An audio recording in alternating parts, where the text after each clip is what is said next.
मम वर्तमान वर्तन्ते मनुष्या पार्थ सर्वस। इस दुनिया में जो भी मनुष्य मात्र हैं वो मेरे ही रास्ते का अनुगमन करते हैं।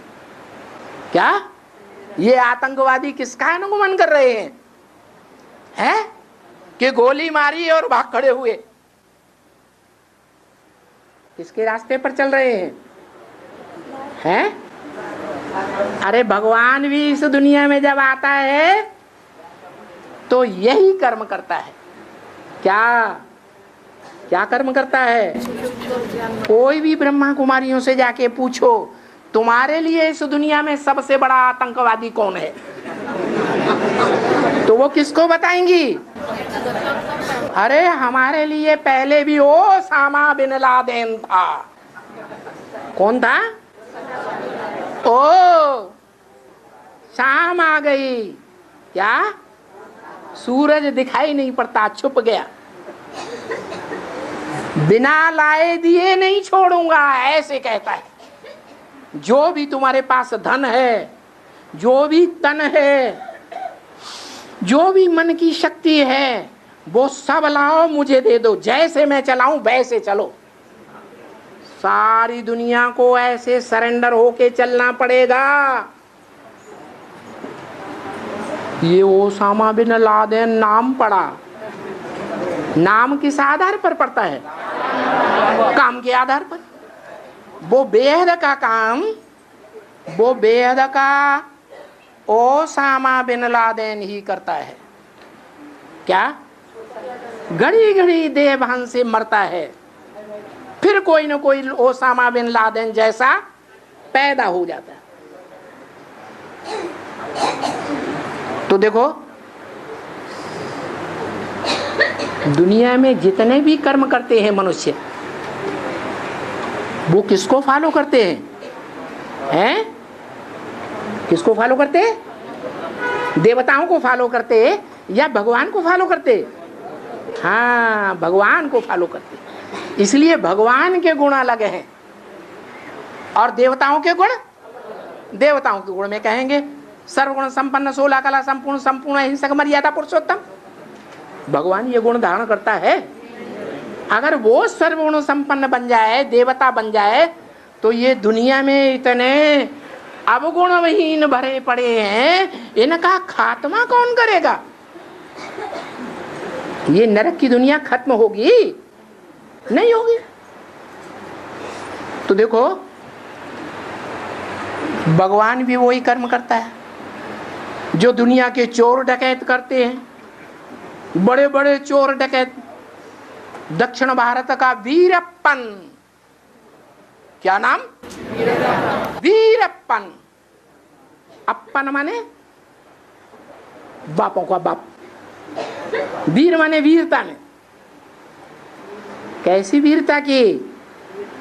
सालों साल इंडिया की गवर्नमेंट उसके पीछे पड़ी रही पकड़ने के लिए, मारने के लिए, लेकिन मार नहीं सकी। उसके अपने अंदर के ही ग्रुप वालों ने उसके साथ दगा किया। यहां भी ऐसे ही है। बाबा कहते मेरे बच्चे ही मेरी सबसे जास्ती ग्लानिंग करते हैं, तो बेचारा पकड़ा गया। तो देखो अभी कैसे भी ना कैसे करके वो भगवान बाप इस दुनिया में सबका बाप है, अच्छे से अच्छों का भी बाप है और बुरों से बुरों का भी बाप है। वाणी में भी बोलता है बच्चे तुम्हारा बाप आया हुआ है। क्या? जिन बच्चों की करतूत पर उसको गुस्सा आता है तो कहता है बच्चे तुम्हारा बाप आया हुआ है।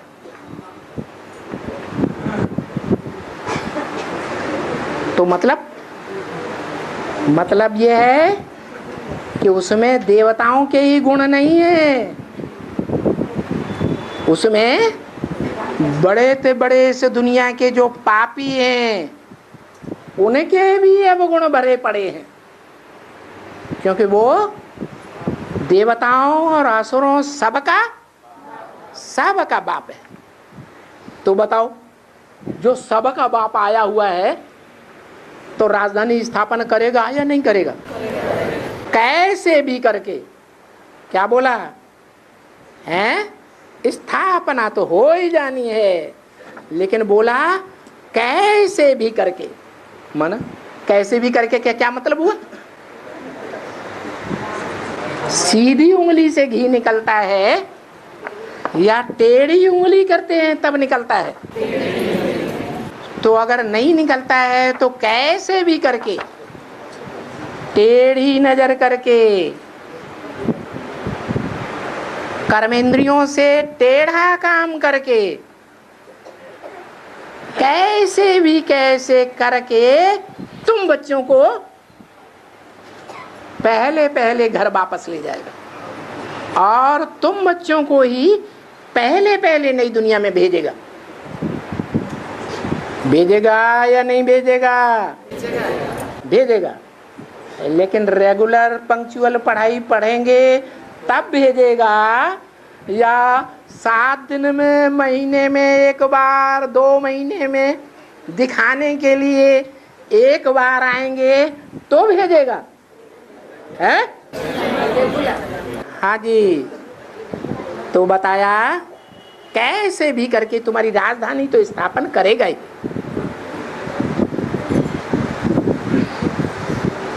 बरोबर जब ये सृष्टि खत्म हो और सिर्फ नई दुनिया रह जाए, तब बच्चे मेरे साथ आएंगे। कहाँ आएंगे? मेरे साथ आएंगे। क्योंकि युद्ध करने से थकान होती है या नहीं होती है? हैं? अभी तुम बच्चे माया से युद्ध करते हो या नहीं करते हो? हैं? माया से युद्ध करते हो, और जो मायावी इंद्रियां, भ्रष्ट इंद्रियां हैं, उनसे युद्ध करते हो। युद्ध करके उन इंद्रियों पर, चाहे प्रबल से प्रबल काम इंद्रिय क्यों न हो, युद्ध करके विजयी होते हो और नंबरवार विजयी होते हो। तो जो विजयी बच्चे होंगे वो मेरे साथ आराम लेने के लिए बाप के घर में जाएंगे या नहीं जाएंगे? जाएंगे। अब नई और पुरानी दुनिया को भी बच्चे, तुम्हारी बुद्धि में ध्यान रहता है, नई दुनिया का भी ध्यान तुम्हारी बुद्धि में और पुरानी दुनिया का भी ध्यान। सतयुग को नई दुनिया कहा जाता है। किसको? सत्ययुग को। ये दुनिया कैसी है? सत्ययुग है या झूठ युग है?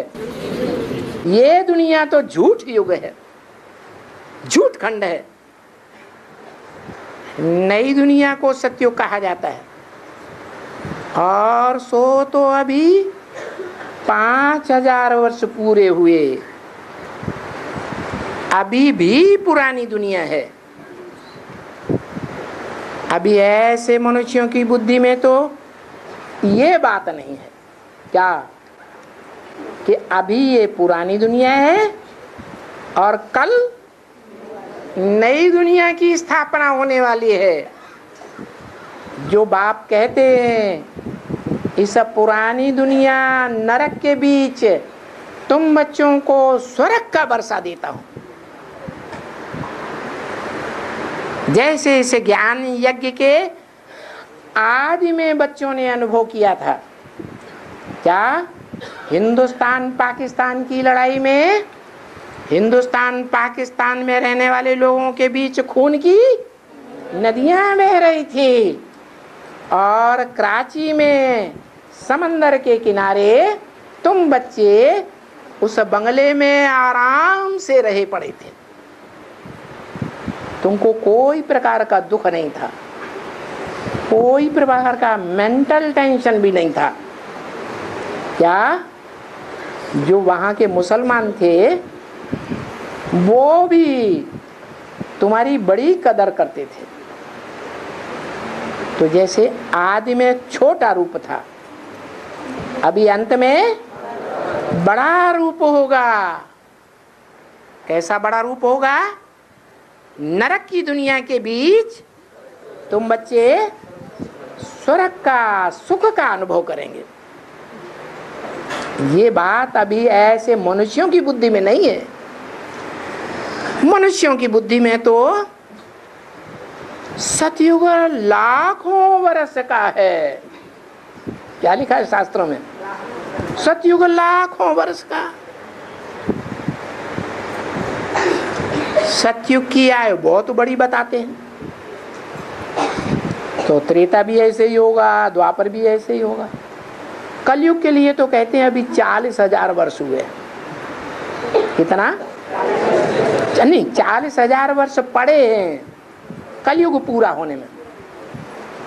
5,000 साल पहले आज से महाभारत युद्ध भगवान ने कराया था, ऐसे कहते हैं। अरे 5,000 साल पहले अगर भगवान ने महाभारत युद्ध कराया द्वापर के अंत में, तो क्या भगवान ने आकर के पापी कलयुग की स्थापना की? भगवान ऐसे करता है? फिर भगवान को कौन मानेगा जो आकर के पापी दुनिया की स्थापना कर दे? कितनी झूठी झूठी बातें शास्त्रों में लिखी हैं। अरे भगवान तो आता ही तब है जब ये दुनिया पुरानी होने लगती है, तो ढेर के ढेर धर्मपिताएं नंबरवार आते हैं इस दुनिया की मरम्मत करने के लिए। इस दुनिया रूपी जो मकान है, इसकी टाइम टू टाइम वो धर्मपिताएं आके मरम्मत करते हैं, नया मकान नहीं बनाते। वो तो सब भगवान के बच्चे हैं।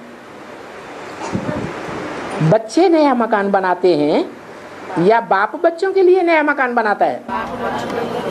तो सब धर्म पिताओं का बाप वो एक है, बापों का भी बाप, जो सारी मनुष्य शक्ति का बाप भी है, जिसे हर धर्म में आदम, एडम, आदिनाथ, आदिदेव के रूप में याद किया जाता है, जिसमें वो आत्माओं का बाप परम पिता शिव प्रवेश करता है, तो उसे परम पिता परमात्मा कहा जाता है। ऐसे नहीं कहते परमात्मा परम पिता, कहते हैं? नहीं, ऐसे तो कभी नहीं कहते। शंकर शिव कहते हैं? नहीं कहते। क्या कहते हैं? शिव शंकर कहते हैं। बड़े का नाम पहले, जो ताकत वाला है उसका नाम पहले, और कमजोर का नाम, बच्चे का नाम बाद में। तो ऐसे ही है। तो उनके तो ख्याल में भी नहीं आता है मनुष्यों के। तो तुम बच्चों को एक तो खुशी भी होनी चाहिए, अभी एक जन्म बाकी पवित्र रहेंगे, तो क्या बड़ी बात है? एक जन्म में भी ढेर सारा तो बीत गया, विकारी इंद्रियों का सुख लेते लेते अब थोड़ा समय रहा हुआ है। बाप कहते हैं विनाश सामने खड़ा हुआ है। महाभारत युद्ध सामने खड़ा हुआ है, खून की नदियां बहाने वाला। तो देखो, क्या पवित्र दुनिया का 21 जन्म का मालिक बनने वाला ऊंचे से ऊंचा वर्षा नहीं लेंगे? वो हद के बाप होते हैं, वो हद के एक जन्म का वर्षा देते हैं। वो भी जीवन में सुरक्षित रहे या न रहे। और ये बेहद का बाप 21 जन्म का पक्का सुख शांति का वर्षा देते हैं, जहां नाम मात्र की भी दुख और अशांति होती ही नहीं। और ये भी बताते हैं कि 21 जन्म के आधार पर 63 जन्मों का भी तुम्हारा हिसाब किताब बन जाएगा। क्या? जिन आत्माओं ने पुरुषार्थ करके 21 जन्म में ऊंचे से ऊंचा पद हासिल किया है, जैसे 16,000 आत्माएं राजयोग सीख करके राजघराने में जन्म लेती आई, सतयुग के आदि से लेकर कलयुग के अंत तक। वो आत्माएं द्वापर कलयुग के 63 जन्मों में भी राजकुल में ही जन्म लेंगी। देखो कितनी बड़ी प्राप्ति बेहद के बाप से होती है, तो कितना ऊंचा वर्षा मिलेगा।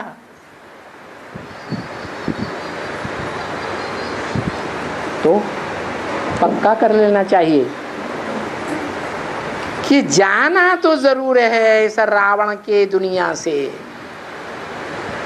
रावण राज्य को छोड़ करके या खलास करके जाना तो जरूर है।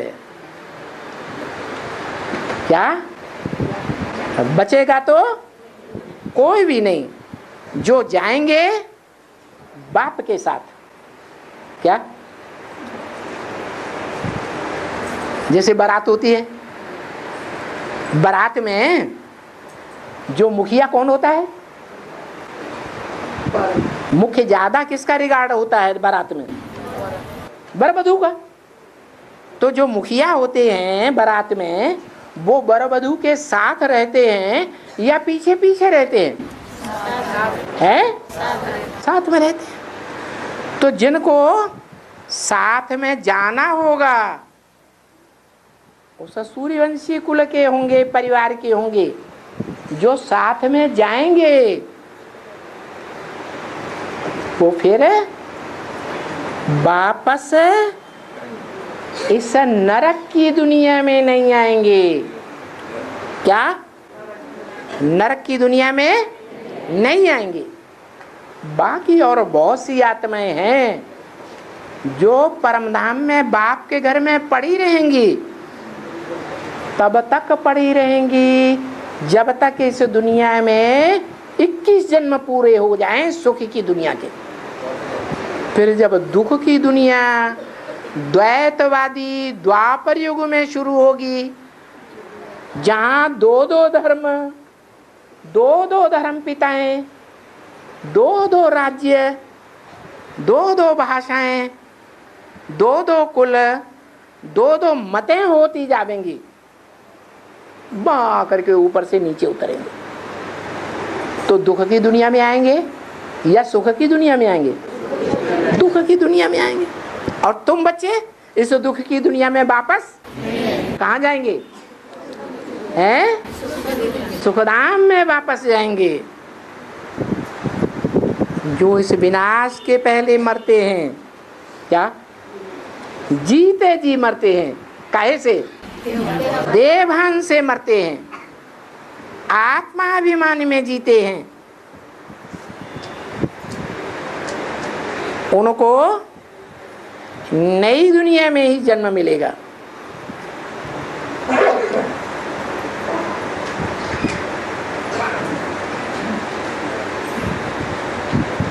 जो नहीं मरते हैं देवभान से, उनके लिए है, उनके लिए यहाँ जन्म लेना ही पड़ेगा। कहाँ? दुखदाई द्वैतवादी रावण राज्य की दुनिया में। परंतु इन बातों को उन लोगों के सामने तुमको उठाना नहीं चाहिए। क्या? उनके सामने ये बातें उठानी है कि तुम नरक में आएंगे जन्म जन्मांतर और हम स्वर्ग में जाएंगे, ऐसे कहना है? नहीं। हाँ, भगवान तो कह सकता है। भगवान ने तो गीता में भी कहा है, मूढ़ा जन्मनि जन्मने। मुझे साधारण तन में आए हुए भगवान को जो उस साधारण मनुष्य तन में नहीं पहचान पाते हैं, वो मूर्ख आत्माएं जन्म जन्मांतर इन पाप की योनि में ही जन्म लेते रहते हैं। तो इन बातों को तुम आपस में भले बोलो, लेकिन उनके सामने ये बातें नहीं उठानी चाहिए। उठाना सिर्फ एक बात को चाहिए कि बाबा कहते हैं तुम सब धर्म वाले सतो प्रधान से तमो प्रधान बने हो। तुम सब धर्म वाली आत्माएं जो 2500 वर्ष के अंदर अंदर इस दुनिया में आई हो, कोई भी धर्म के हो, वो सब पहले आए थे तब सतो प्रधान थे। कैसे थे? सत्व प्रधान थे। कोई भी उस जन्म में आकर के दुख नहीं भोगा था। पहले जन्म में सबको सुख ही मिलता है, क्योंकि सत्य धाम से डायरेक्ट आत्माएं आती हैं, तो क्या अनुभव करेंगी? सुख का अनुभव करती। अभी बहुत जन्मों के बाद भ्रष्ट इंद्रियों से सुख भोगते भोगते तुम तमो प्रधान बन गए हो। क्या? तो कैसे बन गए हैं? बाप ने तो तरीका बता दिया। क्या तरीका बताया? संग के रंग से नीचे गिरते हैं या ऊपर भी उठते हैं, और संग के रंग से ही नीचे ऊपर जैसे उठना गिरना होता है, वैसे ही अन्न दोष से भी नीचे गिरते भी है और ऊपर भी उठते हैं। किसके संग से नीचे गिरते हैं? इस दुनिया के जो भी देहधारी हुए हैं, चाहे बड़े बड़े से बड़े देहधारी धर्म पिताएं ही क्यों न हुए हों, उनका इंद्रियों का संग का रंग करने से नीचे गिरे हैं। वो खुद भी नीचे गिरते हैं धर्म पिताएं, और अपने संग के रंग में आने वालों को भी नीचे गिराते हैं। इंद्रियों से ही नीचे गिरना होता है, इंद्रियों से ही ऊपर उठना होता है। अभी उल्टी बात है। वो देहधारी धर्मगुरु नीचे गिराते हैं, उन देहधारियों के फॉलोअर्स भी नीचे गिराते हैं। लेकिन जो देहधारी नहीं है, किसी जन्म में देहधारी नहीं बनता, देह को धारण करने वाला नहीं बनता, देह में जिसकी बुद्धि नहीं धरी रहती, पतित से पतित दुनिया में आता है, पतित से पतित कामी कांटे में आता है, तो भी बुद्धि से पतित नहीं बनता है। वो सदैव सत्य की स्टेज में रहने वाला सत्य बाप, जिसको कहते हैं गॉड इज ट्रुथ। क्या? God is the truth, truth is God. वो सत्य बाप, सत्य साईं बाबा सत्य बता करके सत्ययुग की रचना कर रहा है। तो जो 100% सत्य है सी भी सत्य, हो सी भी सत्य। क्या? अभी भी सत्य है। सिख लोग कहते हैं भविष्य में भी सत्य ही साबित होगा, और पास्ट में भी सत्य ही था। उस एक के संग के रंग में प्रैक्टिकल में आएंगे, इंद्रियों के द्वारा, शरीर के द्वारा प्रैक्टिकल कहा जाता है। चाहे ज्ञान इंद्रियां हो और चाहे भ्रष्ट इंद्रियां हो, कोई भी इंद्रियां हो, वो जिसके संग के रंग में आएगा उसका कल्याण ही कल्याण करेगा, अकल्याण नहीं कर सकता। इसलिए उसका नाम शिव है। वो सदैव सदा शिव कहा जाता है, कभी अकल्याण करता ही नहीं। तो बताया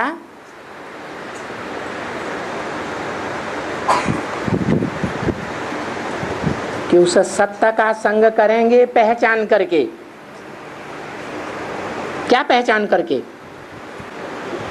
कि हम आत्मा बिंदु हैं, हमारी आत्मा का बाप ज्योति बिंदु है, ये पहचान करके। अरे बाप ज्योति बिंदु है, हम सब आत्माएं बिंदी बिंदी हैं, कैसे पहचानेंगे कौन सी बिंदी हमारा बाप भगवान है? पहचानेंगे? हैं? नहीं पहचान सकते। कब पहचानेंगे? अरे हमारी आत्मा भी जब शरीर छोड़ती है और जब तक दूसरा शरीर जन्म न ले, प्रत्यक्षता रूपी जन्म न ले, तब तक हम पहचान नहीं सकते कि ये आत्मा कौन है। पहचानते हैं? शरीर में आती है आत्मा निराकार तो पहचान होती है। ऐसे ही वो निराकार बाप परमपिता परमात्मा शरीर में आता है। जैसा गीता में कहा है, प्रवेश तुम, मैं प्रवेश करने योग्य हूं। तो कोई शरीर मुकर्रर रथ में प्रवेश करता है और फिर वाचा से वाणी बोलता है।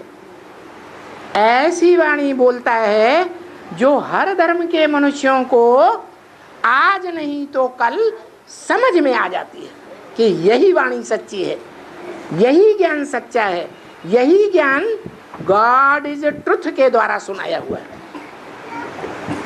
इसलिए मुरली में भी बोला, पता कैसे चलता है इनमें बाप भगवान है? जब ज्ञान सुनाते हैं, ऐसा सत्य ज्ञान सुनाते हैं जो सबके दिल के अंदर बैठ जाता है। बैठता जरूर है, भले बाहर से अपोजिशन भी करते रहे, क्योंकि दुनिया के रंग में रंगे हुए हैं इसलिए अपोजिशन करते हैं।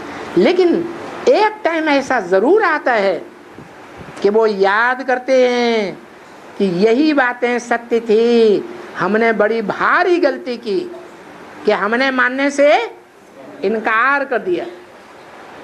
बाप भी कहते हैं मेरे 3 प्रकार के इस दुनिया में बच्चे हैं। कैसे? 3 प्रकार के बच्चे हैं। मैं सत्य धाम का, सुख धाम का रास्ता बताने वाला पंडा हूं, बेहद का। तो मैं पंडा जो रास्ता बताता हूं, उस रास्ते के ऊपर जो चल पड़ते हैं सच्चा मान करके, वो मेरे बच्चे, पंडा के बच्चे पांडव कहे जाते हैं। जैसे ब्रह्मा के बच्चे ब्राह्मण कहे जाते हैं, विष्णु के बच्चे वैष्णव कहे जाते हैं, शिव के बच्चे शैव कहे जाते हैं। एक मात्रा फॉलोअर के अर्थ में बढ़ती है। ऐसे ही जो मैं सारी दुनिया का एक ही सच्चा पंडा हूं, सत्य धाम ले जाता हूं, सुखधाम में भेजता हूं, मुझे पंडे को फॉलो करने वाले पांडव कहे जाते। एक मात्रा बढ़ती है। लेकिन वो पांडव बहुत होते हैं दुनिया में या थोड़े होते हैं? कितने थोड़े? इतने थोड़े होते हैं कि उनकी संख्या उंगलियों पर गिनी जा सकती है। इतने थोड़े। इसलिए गायन है शास्त्रों में, 5 पांडव थे। कितने? 5 पांडव थे महाभारत युद्ध होने से पहले। और जब युद्ध संपन्न हुआ, उन पांडवों की जब विजय हुई तो उनकी संख्या 5 अक्षौणी से वो 5 से बढ़कर के 7 अक्षौणी हो गई। तो देखो अभी भले तुम बच्चों की संख्या बहुत थोड़ी है, लेकिन बाप को पहचानने वाले, बाप को फॉलो करने वाले उन पांडवों की संख्या बहुत हो जाएगी। संख्या को देखना अच्छा है, नंबर को देखना अच्छा है या क्वालिटी को देखना अच्छा है? क्वालिटी को देखना चाहिए। तो कभी मायूस नहीं हो जाना कि हम तो बहुत थोड़े हैं और हमारा जो सख्त विरोध करने वाले हैं वो कौरवपति, क्यों कहा कौरवपति गांधी जी को? कुरु माने करो करो, तुम करोगे तो होगा, तुम नहीं करोगे तो नहीं होगा। ऐसे अहंकार में रहने वाले कुरु के बच्चे कौरव कहे गए। क्या? तो देखो आज की कौरव गवर्नमेंट इसको फॉलो करती है कुरु को फॉलो करती है। करो और राम राज्य स्थापन करो। गांधी जी क्या कहते थे? राम राज्य स्थापन करके छोड़ूंगा। अरे अशोक का राज्य स्थापन हुआ तो अशोक ने लड़ाई लड़ी फिर राजाई की। जो युद्ध करेगा जीतेगा तो राजाई प्राप्त करेगा। राम राज्य स्थापन करेगा तो राम करेगा या कोई दूसरा करेगा? तो ये बुद्धि में नहीं आता कौरवों को क्या कि राम राज्य स्थापन करने वाला तो राम ही होना चाहिए, वो राम नहीं जो त्रेता का राम गाया हुआ है शास्त्रों में। वास्तव में उसकी कोई हिस्ट्री भी नहीं है। वो उस राम की बात है जिस राम की याद में दुनिया में याद में रहने वाले, योग में रहने वाले सारे योगी जन अतीन्द्रिय सुख में रमण करते हैं। जो शास्त्रों में गायन है, अतीन्द्रिय सुख पूछना हो तो गोप गोपियों से पूछो, तो उसका नाम राम पड़ा। रम्यते योगिनो यस्मिनेति राम, जिसमें योगी लोग याद करने वाले रमण करते हैं अतीन्द्रिय सुख में, वो राम। कोई देहधारी राम की बात नहीं है, उस राम की बात है जो त्रेता में भले भक्तों ने राम कहा, लेकिन बाप कहते हैं वो राम जिसमें मैं प्रवेश करता हूं। जिस साकार और निराकार रूप को सारी दुनिया याद करेगी,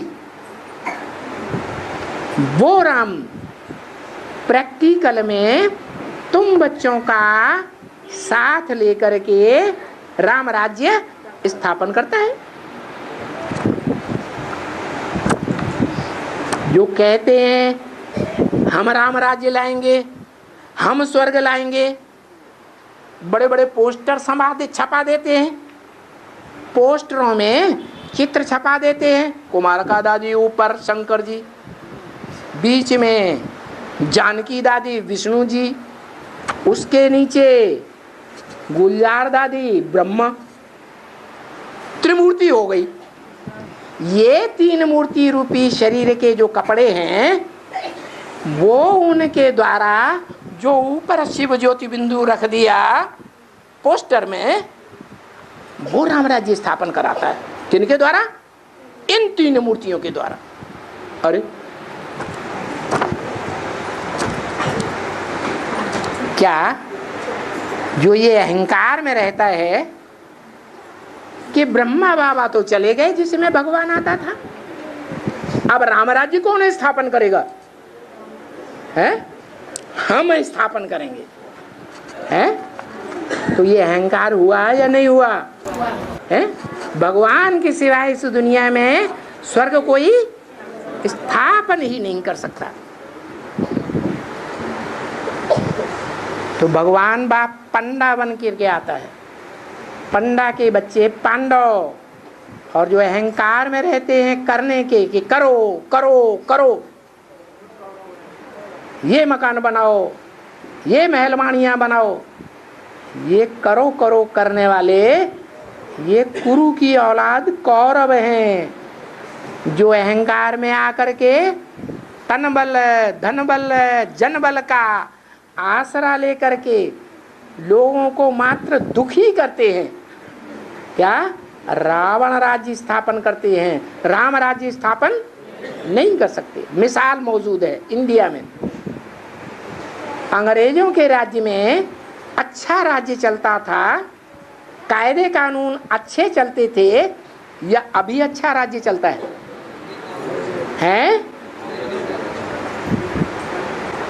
अभी राज्य करने वाले पुलिस का आधार लेकर के राज्य कर रहे हैं, मिलिट्री का आधार लेकर के राज्य कर रहे हैं, या आत्मिक स्थिति के आधार पर राज्य कर रहे हैं?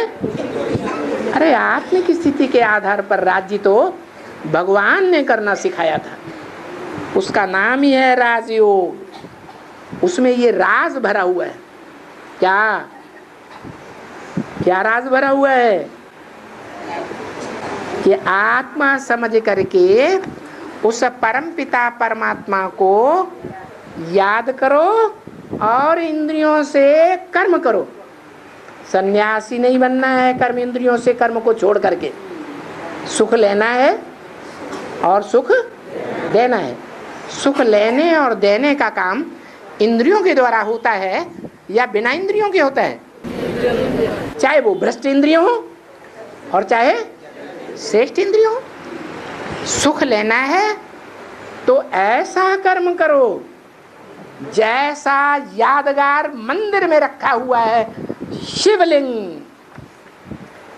क्या कर्म तो वो ही कर रहा है जो दुनिया कर्म करती है, दुनिया की पैदाइश करने का, लेकिन अंतर क्या है?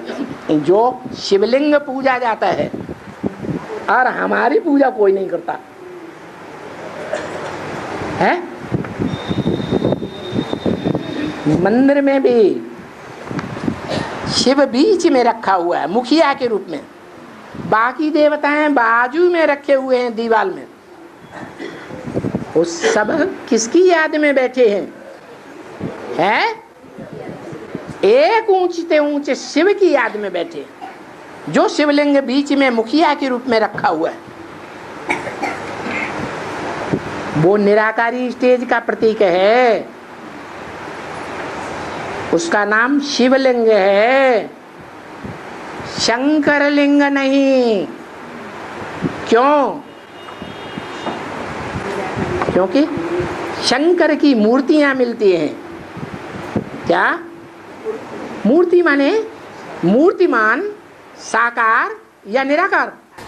साकार। साकार जो है वो साकारी स्टेज में ही रहता है।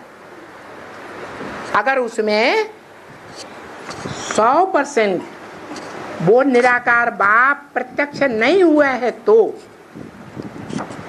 कब प्रत्यक्ष होता है? जो गायन है महाशिवरात्रि। कैसी अज्ञान अंधकार की रात्रि दुनिया में? बड़े ते बड़ी अज्ञान अंधकार की रात्रि। जिस अज्ञान अंधकार में दुनिया के बाहरी दुनिया के सब डूबे हुए है ही पहले से, लेकिन भगवान बाप आकर के गुप्त रूप में जो ज्ञान सुनाता है, राजयोग सिखाता है, उस ज्ञान को सुनते तो हैं दूसरों को भी सुनाते हैं, लेकिन सुनने सुनाने वालों को एवरलास्टिंग, मृत्यु पर्यंत तक के लिए पक्का निश्चय हो जाता है, हो जाता है। चाहे वो बेसिक ज्ञान लेने वाले हों, चाहे एडवांस का ज्ञान लेने वाले हों, उनको पक्का निश्चय बुद्धि बनते हैं नहीं बनते। तो निश्चय बुद्धि नहीं बनते, बाप के ऊपर निश्चय ही पूरा नहीं हुआ तो बाप के बच्चे कहे जाएंगे? उनको बाप का बच्चा नहीं कहेंगे। जो आज निश्चय बुद्धि हुए और कल अनिश्चय बुद्धि हो जाते। निश्चय बुद्धि विजयते, उनका अंतिम अंजाम क्या होगा? विजयते। और अनिश्चय बुद्धि है विनश्यते, भाग जाएंगे। तो विनाश हो गया, मर गए कि बाप के बच्चे बने रहे? मर गए। तो मृत्युलोक में है या अमरलोक में है? मृत्युलोक के वासी हैं या अमरलोक के वासी? देवता बन गए, मृत्युलोक के वासी है। लेकिन महाशिवरात्रि जब होती है तब का ये गायन है क्या? जो इन आंखों से देखे, क्या? जो इन आंखों से देखे, जो इन कानों से दो शब्द भी सुने हैं, उनकी बुद्धि में, उनकी आत्मा में पक्का निश्चय मृत्यु पर्यंत तक के लिए बैठ जाए। जो पाना था सो पा लिया। इच्छा मात्रम अविद्या, पक्की आत्मा बन गई। इच्छाएं कब तक जागृत होती हैं? जब तक देह भान है तो इच्छाएं जागृत होती हैं। क्या? पीना है, ज्ञान जल पीना है, और ज्ञान चाहिए और चाहिए। हमें अपने जन्मों का, अपने पार्ट का रंगमंच पर क्या क्या पार्ट बजाया, जन्म जन्मांतर चोले धारण करके हम आत्मा ने क्या पार्ट बजाया, हमने जाना ही नहीं, हमें अभी जानना है। तो अधूरे पार्टधारी है या संपूर्ण पार्टधारी हैं? अधूरे हैं। तो देखो, ऐसी महाशिवरात्रि कि जब बाप इस दुनिया में प्रत्यक्ष होते हैं, किस तरह? जैसे बच्चा गुप्त गर्भ से बाहर आता है तो माँ बाप भी पहचानते हैं कि बच्चा पैदा हुआ। पड़ोसी भी, आवाज आती है कानों में हुआ हुआ तो पहचान लेते हैं पड़ोस में बच्चा पैदा हुआ। इसी तरह गांव वाले, जनपद वाले, देश वाले, जैसे जैसे उस बच्चे के काम तीव्रतर होते जाते हैं वैसे वैसे सब पहचानते जाते हैं। ऐसे ही वो भगवान बाप शिव जो सर्व आत्माओं का बाप है, वो इस दुनिया पर महाशिवरात्रि में प्रत्यक्ष होता है। जिस बड़े ते बड़ी अज्ञान रात्रि में सारी दुनिया अज्ञान अंधकार में डूब जाती है। बाहर की दुनिया वाले भी, बाप के वो बच्चे जो छोटे छोटे बच्चे हैं, बेसिक नॉलेज लेने वाले बच्चे भी, जो अम्मा को तो पहचानते हैं, जैसे छोटा बच्चा माँ को जानता है, अम्मा अम्मा करता है, उसे पूछो तुम्हारे बाप का नाम क्या है तो शिशु जवाब देगा? नहीं देगा। वो बच्चे माँ को तो पहचानते हैं लेकिन बाप को नहीं पहचानते। ऐसे बेसिक ज्ञान में चलने वाले बच्चे वो भी ज्ञान लेते हैं, वो भी अज्ञान अंधकार की रात्रि में। और जो अपन को ऊंची पढ़ाई पढ़ने वाले कहते हैं कि हम एडवांस के बच्चे हैं, एडवांस पढ़ाई पढ़ रहे हैं, वो भी अज्ञान अंधकार में है। क्योंकि वो भी आज निश्चय बुद्धि और कल अनिश्चय बुद्धि होने लग पड़ते हैं। तो सारी दुनिया ज्ञान अंधकार में जब डूब जाती है तब महाशिवरात्रि पक्की पक्की साबित होती है। उस महाशिवरात्रि में भगवान बाप सारी दुनिया का कल्याण करने के लिए प्रत्यक्ष होता है। जो इन आंखों से देखे, जो कानों से आकर के सुने, दो शब्द भी सुने, उसकी बुद्धि में पक्का निश्चय बैठ जाता है कि हमारा बेहद का बाप इस सृष्टि पर आया हुआ है। तो देखो दुनिया की बुद्धि में अभी नहीं बैठ रहा है, क्योंकि दुनिया वाले शास्त्रों के और शास्त्रकारों के प्रभाव में हैं। वो कहते हैं ये कलयुगी दुनिया भी 40,000 वर्ष की है, क्योंकि महाभारत में लिखा हुआ है। महाभारत में जो गीता निकाली गई उस गीता में लिखा हुआ है कि 5,000 वर्ष पहले महाभारत युद्ध हुआ। तो देखो उनके ख्याल में नहीं आ सकता, क्योंकि भगवान को द्वापर युग में समझ लेते हैं। लिखा है संभवामि युगे युगे, मैं हर युग में आता हूं। अरे जब मकान सतो प्रधान है, नया है, तो कोई ऐसा बाप मूर्ख होगा कि नए मकान को तोड़ करके नया मकान बनाए, वो पुराने मकान को तोड़ करके नया मकान बनाए? बनाता है कोई? है?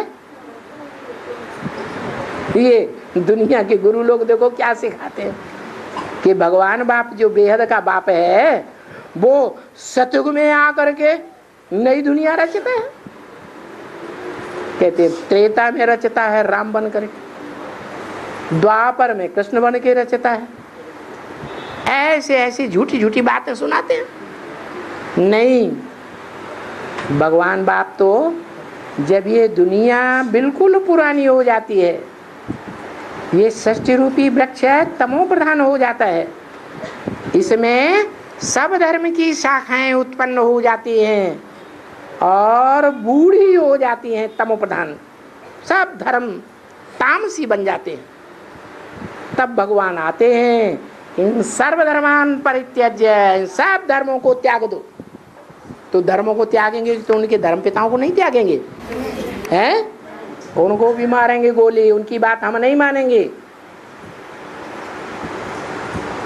सर्वधर्मान परित्यज्य मामेकम शरणम भज, मुझे एक धर्म पिता की शरण में आ जा।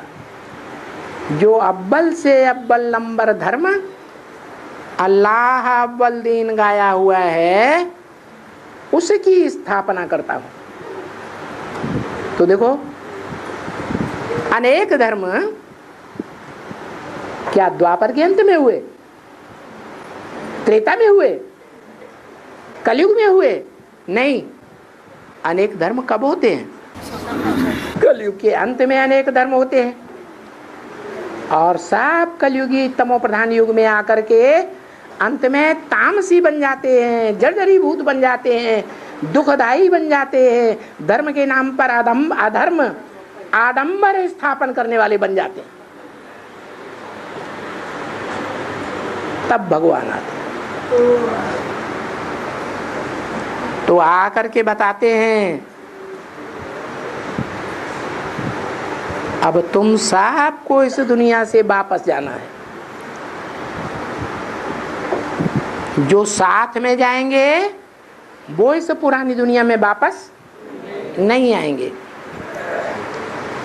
जो मेरे साथ साथ नहीं जाएंगे बाराती बन करके,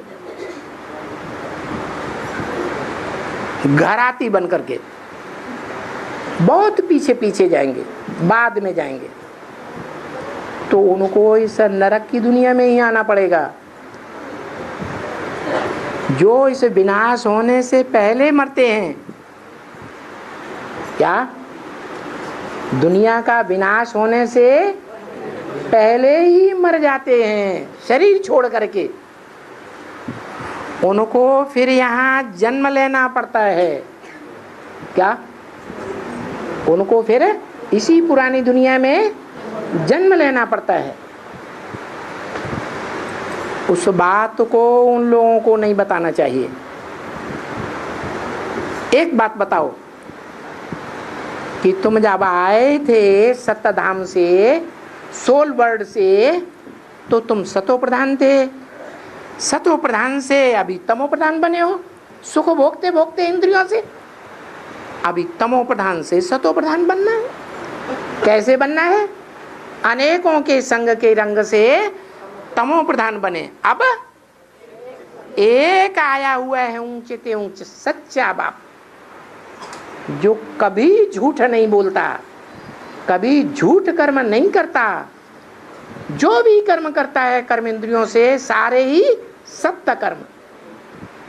उस बाप का संग का रंग लो, उसे पहचानो, क्योंकि तुम यही पुकारते हो कि हे पतित पावन आओ।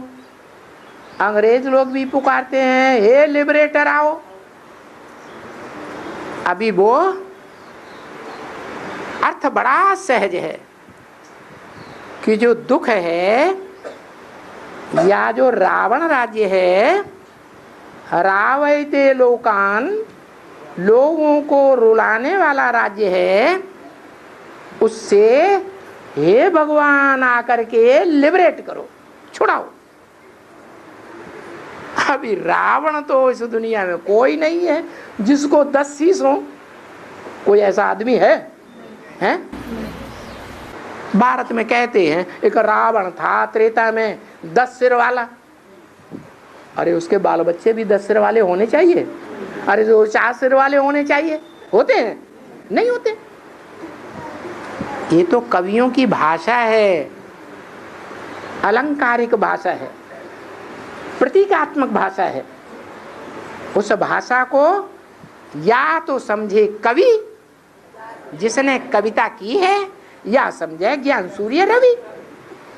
तो वो ज्ञान सूर्य रवि अभी आया हुआ है जो शास्त्रों का अर्थ बताता है, व्याख्या करता है।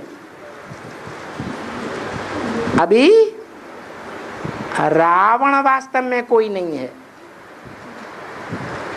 क्या? तो जिसका चित्र बनाते हैं वो कोई चरित्र करने वाला होगा ना। तो कैसे कहते हो रावण कोई नहीं है? जरूर रावण कोई हुआ ना। हाँ हुआ, लेकिन वो रुलाने वाले 10 धर्म हैं दुनिया के बड़े बड़े, जो इस दुनिया में भगवान को उड़ाए देते हैं। कहते हैं कि भगवान तो सर्वव्यापी है। क्या? रावण के 10 सिरों में भी भगवान व्यापक है। अरे माने भगवान क्या बन गया? रावण बन गया। उस रावण की भी कोई राजधानी होती है? दिखाते हैं लंका में रावण की राजधानी थी। लंका में क्यों? लंका भारत के नजदीक एक ऐसा द्वीप है कि जब रामायण की रचना हुई वाल्मीकि के द्वारा या तुलसीदास के द्वारा, उस समय आज से 500 साल पहले ना अमेरिका का लोगों को पता था, ना ऑस्ट्रेलिया का पता था, ना ये पता था कि दुनिया गोल है। तो उस समय जब भारत के दक्षिण में नजदीक में एक टापू था जो सागर से घिरा हुआ था, और शास्त्रों में ये लिख दिया कि राम भारत में थे और रावण वो समंदर से घिरे हुए टापू में उसकी राजधानी थी। अब हम तो जानते हैं कि सतयुग त्रेता में जब स्वर्ग था तो दुनिया में एक भारत खंड ही था, कोई दूसरा धर्मखंड नहीं था, दूसरा राज्य नहीं था, दूसरा धर्म नहीं था, दूसरी भाषा नहीं थी। फिर क्या हुआ? जब से ये अनेक सिर वाला रावण आना शुरू हुआ, कामी, इस्लामी, क्रोधी क्रिश्चियंस, जिन्होंने गुस्से में आकर के सारी दुनिया को नष्ट करने वाला बारूद बना लिया। कौन सा बारूद है? Atom bomb. इतना क्रोधी है, क्रोध आता है तो आदमी अपने घर के बर्तन ही फोड़ने लगता। इतना क्रोधी बन गए कि जिस डाल पर बैठे हुए हैं वही डाल काटना शुरू कर दिया। जिस दुनिया में बैठे हुए हैं उसी दुनिया को नष्ट करने का सामान तैयार कर लिया। तो महाक्रोधी, महाकामी, महालोभी मुस्लिम जो पश्चिमी देशों से, रेगिस्तान से आए, जहां उनके देश रेगिस्तान में कुछ भी पैदा नहीं होता था, उन्होंने सुना कि भारत बहुत धनी है, बड़े माल पैदा होते हैं वहां। बस ढेर की ढेर जनरेशन बनाई। कैसे? काम विकार से व्यभिचारी बन करके। इतना व्यभिचार होता था कि बहनों बहनों में भी शादी कर लेते थे। आज भी भारत का जो विदेश माना जाता है, विदेश दक्षिण भारत, वहां आज भी ये परंपरा चल रही है। क्या? बहन से शादी कर लेते, भांजी से शादी कर लेते, भतीजी से शादी कर लेते। तो देखो ऐसी आत्माएं जब जनरेशन बहुत बढ़ जाती है उनके परिवार की, धर्म की, और खाने के लिए रेगिस्तान में कुछ भी पैदा ही नहीं होता, तो उनकी नजर भारत के ऊपर जाती है। बहुत सोना चांदी है वहां मंदिरों में, बस बड़ी बड़ी सेनाएं बनाई अपनी जनरेशन की, और भारत में आकर के बड़े बड़े आक्रमण किए। कैसे आक्रमण? जैसे आज के लुटेरे डकैत आक्रमण करते हैं परिवारों में। क्या करते हैं? सिर्फ धन ही उठा के ले जाते हैं कि बीवी वाले बच्चों को भी सत्यानाश करके जाते हैं, उनका भी सत्यानाश कर देते हैं। ऐसे ही लोभ के वशीभूत होकर के उन्होंने ऐसे ऐसे जघन्य अपराध भारत में आकर के किए। तो लोभी हुए ना कि नहीं हुए? इसी तरह मोही आर्य समाजी, जिनकी गवर्नमेंट भारत में लंबे समय तक चली, कांग्रेस गवर्नमेंट, हमें वोट चाहिए, तुम चाहे कोई धर्म को मानो या ना मानो, हमको क्या करो, हमको तुम अपना वोट दे दो, हमारी कांग्रेस गवर्नमेंट के भांति बन जाओ। मन अपना परिवार बढ़ाते हैं, ये नहीं देखते कि जो परिवार हम बढ़ाते हैं उस परिवार में भ्रष्टाचारी लोग आ रहे हैं या श्रेष्ठ आचरण करने वाले आ रहे हैं।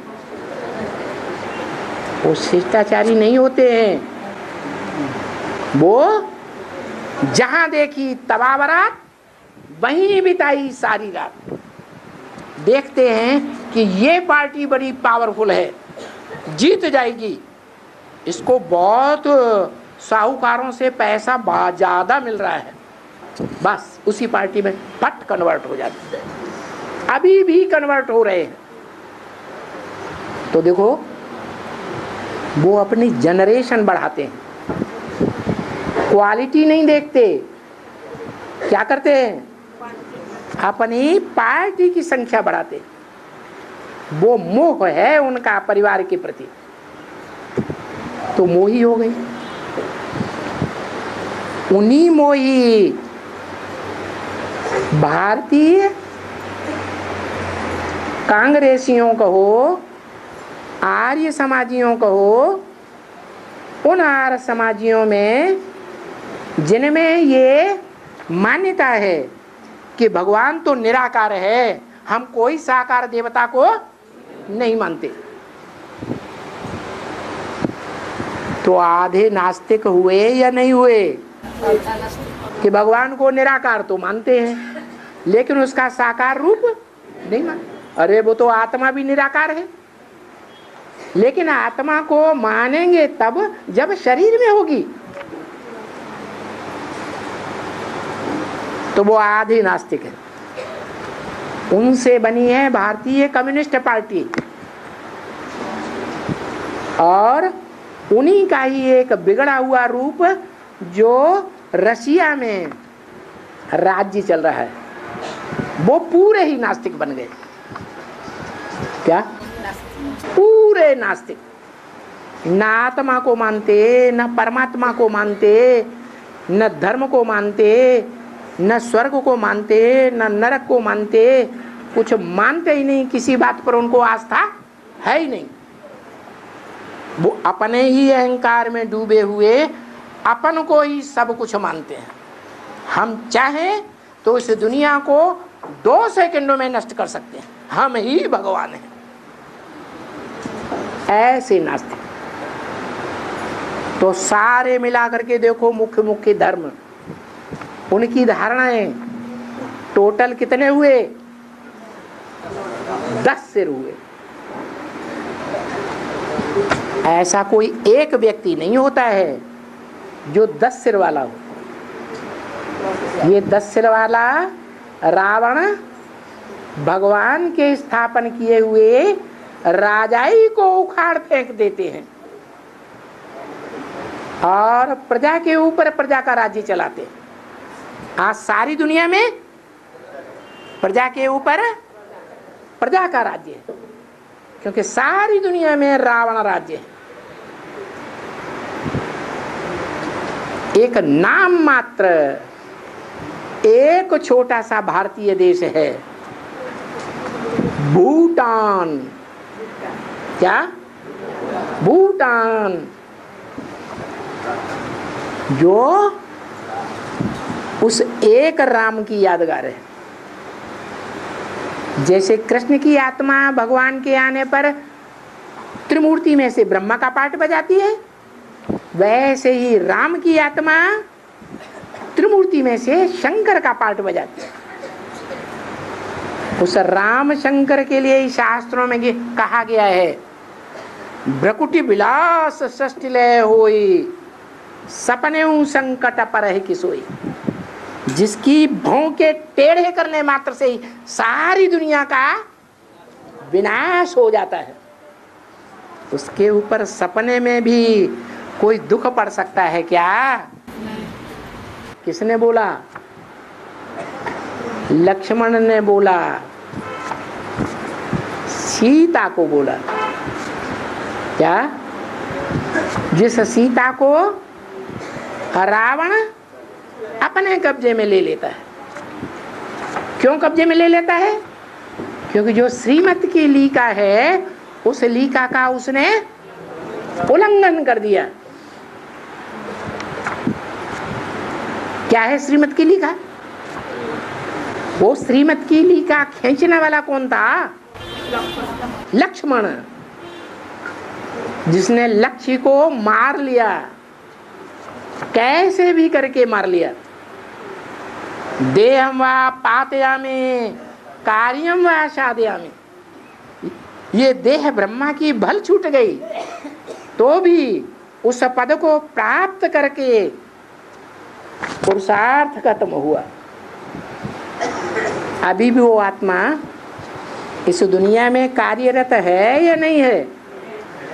वो ही लक्ष्मण की आत्मा, जो शास्त्रों में शेषनाग का अवतार मानी जाती है,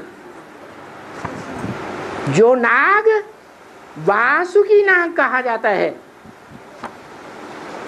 वसु का पुत्र वासुकी, मात्रा बढ़ गई। वसु माने धन संपत्ति।